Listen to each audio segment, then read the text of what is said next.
The Iraqi army says it's taken full control of the city of Kirkuk and pushed Kurdish Peshmerga fighters out. It was described as a declaration of war by the Kurdish military, which vowed a heavy response.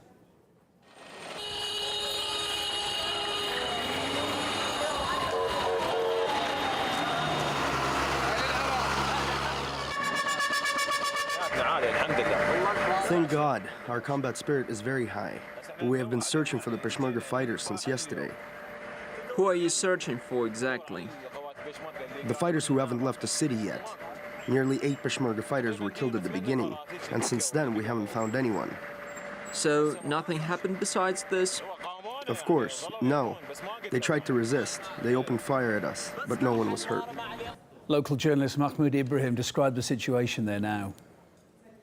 Iraqi army has attacked the city last night from the city of Kirkuk from 3 sides. Some Peshmerga units have pulled back from their units and let the Iraqi army enter the city from Maktab Khalid and from the Tel Ward and other places to the southern east of part of the city. And some casualties have fallen from both sides. They are talking about 12 casualties from Hashd al-Shabi people mobilization units and talking about 10 of Peshmerga. The Iraqi government says the move was to increase security, but the oil-rich city's been under the control of Kurdish forces since 2014. That's when the Iraqi army fled the area to escape Islamic State. Ilya Petrenko has more next on how the war on terror in Iraq has now turned into a battle for territory. Gunshots in one of the largest cities in the north of Iraq that had nothing to do with terrorists.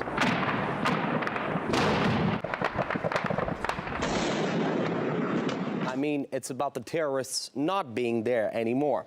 After the Kurdish units, also known as Peshmerga, and the Iraqi army and co were largely successful against ISIL, it is now all about showing who's boss in northern Iraq, and in particular in Kirkuk.